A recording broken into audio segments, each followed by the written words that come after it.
یہ پہلا انمول اور نمونہ قسم کا وزیر اعظم ہے کہ جس نے 6 ماہ کے دوران 5ویں بار اپنا سیکیورٹی عملہ بدل دیا. یعنی کہ اس کو اتنا خطرہ ہے, یہ اتنا خوف زدہ ہے, اتنا ڈر پوک ہے کہ اس نے اپنے سیکیورٹی کوڈ, سیکیورٹی وارننگ, دفتر کا عملہ, گھر کے نوکر, اپنے ڈرائیور, اپنے پرسنل گارڈ, وہ سب اس نے 6 ماہ کے دوران 5 بار بدل لیے. اس کو گھر میں کتنا خطرہ ہے, اس کو رشتہ داروں سے کتنا خطرہ ہے, اس کو اس کے دفتر میں کتنا خطرہ ہے, یہ کہیں دورے پر جاتا ہے تو اس کے لیے کیا کچھ کرنا پڑتا ہے, کیا پاپڑ بیلنے پڑتے ہیں, یہ سب کچھ اتنا بھیانک اور خوفناک ہے کہ اللہ کا اس سے بڑا عذاب کوئی نہیں ہو سکتا کہ ایک بندہ اپنے گھر میں, اپنے ملک میں اتنا زیادہ سیکیورٹی رسک بن چکا ہو اور اس کو بالکل بھی سکون نہ ہو. آپ کو ہم بتائیں گے کہ اس کو کہاں کہاں کیسی کیسی سیکیورٹی میں رکھا جاتا ہے, اس کو کھانا کھلانے سے پہلے کیا کچھ کیا جاتا ہے اور اس کو سونے سے پہلے کیا کچھ کیا جاتا ہے کہ اس کی سیکیورٹی یقینی بنائی جائے, اس کی جان کو خطرہ ہے, اس کی جان کو بچانے کے لیے اقدامات کیے جائیں. کیا کچھ مودی کے ساتھ اس وقت ہو رہا ہے وہ سب جاننے سے پہلے ہمارا چینل سبسکرائب کر لیں اور ہماری ویڈیو کو لائک کر لیں. ہم بیل آئیکن ضرور دبائیے گا تاکہ آپ کو ہماری تمام ویڈیوز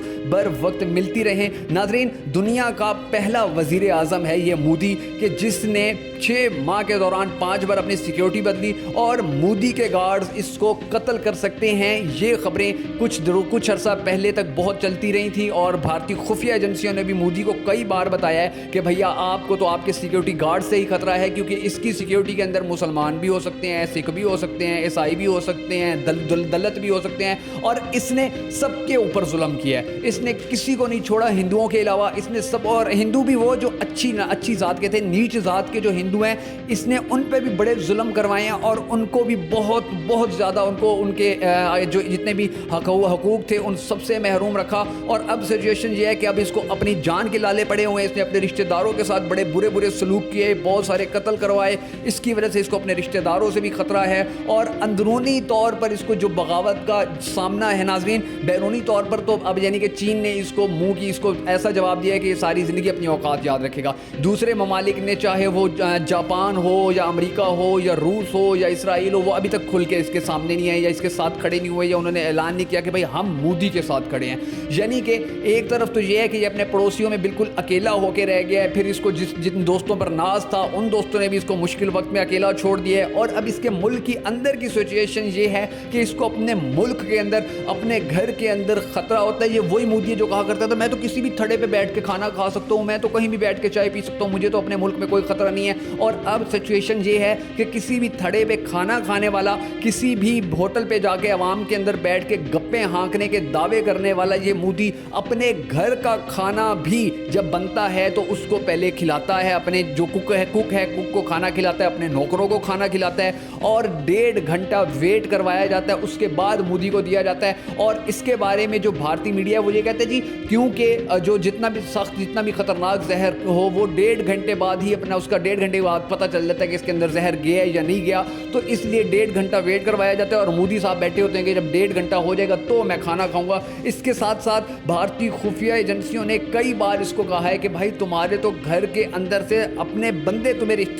رشتہ دار تمہیں قتل کر سکتے ہیں, تمہارے پر تو اتنی سیکیورٹی ہائی رسک ہے کہ تم سوچ ہی نہیں سکتے ہو. مودی کہیں بھی اگر یہ جلسے کے لیے جاتا ہے, کسی کو ملنے کے لیے جاتا ہے, کہیں تقریر کرنے کے لیے جاتا ہے, تو صرف 5-6 لوگوں کو پتا ہوتا ہے کہ مودی نے کہاں جانا ہے, اس کے ڈرائیور کو پتا ہوتا ہے کہ مودی نے کہاں جانا ہے, اور جہاں یہ جاتا ہے ناظرین ان کو نہیں پتا ہوتا کہ مودی نے کب آنا ہے. بس ان کو ٹائم دیا ہوتا ہے, کبھی آدھا گھنٹہ پہلے پہنچتا ہے, کبھی یہ 3 گھنٹے بعد پہنچتا ہے, کبھی یہ 2 گھنٹے لیٹ پہنچتا ہے. یعنی کہ اس کی کوئی ٹائمنگ نہیں ہے. جب یہ وہاں پہنچنے والا ہوتا ہے تو 1 منٹ پہلے بتایا جاتا ہے یا آدھا منٹ پہلے بتایا جاتا ہے کہ جی ہم پہنچ گئے ہیں, اور کس راستے سے پہنچے ہیں یہ بھی کسی کو نہیں بتایا جاتا. اور اس کے گارڈ چینج کر دیے جاتے ہیں, اس کے نوکر چینج کر دیے جاتے ہیں ہر 5 ماہ بعد, ہر 6 ماہ بعد, کہ اگر کوئی سکھ گارڈ تھا, کوئی مسلمان اس کا نوکر تھا, یا کوئی دلت تھا اس کا مالی تھا, تو یہ ان سب کو تبدیل کر دیا جاتا ہے کیونکہ اس کو اتنا خطرہ ہے کہ اب یہ اپنے گھر میں بھی سکون سے نہیں رہ سکے گا اور اپنے گھر کے رشتہ داروں سے, اپنے گھر والوں سے, ہندوؤں سے, مسلمانوں سے, اس کو ہر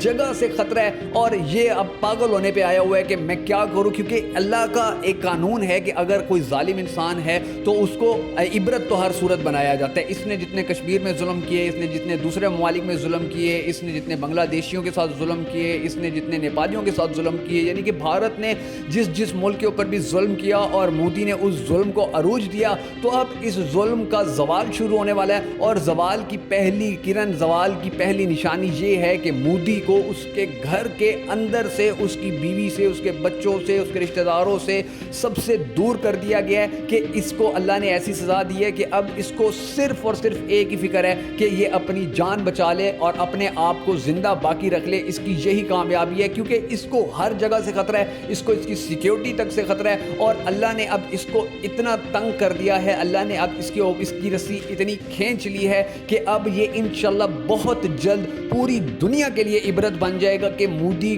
کا نام لے کر لوگ کہا کریں گے کہ یار اس جیسا ظالم انسان بھی کوئی نہیں تھا. اور اللہ نے اس کو جتنی بڑی سزا دی ہے, اتنی بڑی سزا بھی شاید مسلمان تاریخ میں کسی کو ملی ہوگی. لیکن امید ہے, دعا ہے کشمیری بہن بھائیوں کے لیے, خالصتان کے لیے, پاکستانیوں کے لیے, پوری دنیا کے مظلوموں کے لیے کہ پوری دنیا کے مظلوموں کو جہاں جہاں یہ مودی یا اس مودی جیسے دوسرے موذی مسلمانوں پر, ہندوؤں پر, دلتوں پر, عیسائیوں پر یا کسی پہ بھی ظلم کر رہے ہیں, تو اللہ ان سب کا انجام بد سے بد کرے اور ان مظلوم انسانوں کی, ان سب حکمرانوں سے, چاہے وہ مودی ہو کوئی, چاہے وہ کوئی موذی ہو, ان سب سے جان چھڑوائے اور اس دنیا کا امن ایک بار پھر ایسا ہو جائے کہ ہر انسان ریلیکس ہو کے زندگی گزارے اور ریلیکس ہو کے اپنے خاندان کے ساتھ, اپنے بہن بھائیوں کے ساتھ ایک اچھی زندگی گزارے. اس کو پریشانی نہ ہو کہ مودی جیسے جو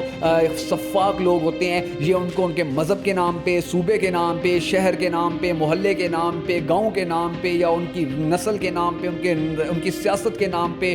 کسی بھی نام پہ یا کسی بھی وجہ سے ان کو قتل کر دیتے ہیں یا ان کے اوپر فتوے لگا دیتے ہیں یا ان کو یہ کہہ کے مار دیا جاتا ہے کہ جی یہ تو بھارت کے خلاف چل رہے تھے, یہ تو بھارت کے خلاف بات کرتے تھے, یا یہ تو بھارت کے خلاف سازشیں کرنے میں مصروف تھے. اللہ تعالیٰ ہر انسان کو اس موذی جیسے, اس مودی جیسے حکمران سے جلد از جلد نجات دے اور اس مودی کا انجام بہت جلد اللہ تعالیٰ پوری دنیا کو دکھائے کہ ایک ظالم کا انجام کیسا ہوتا ہے.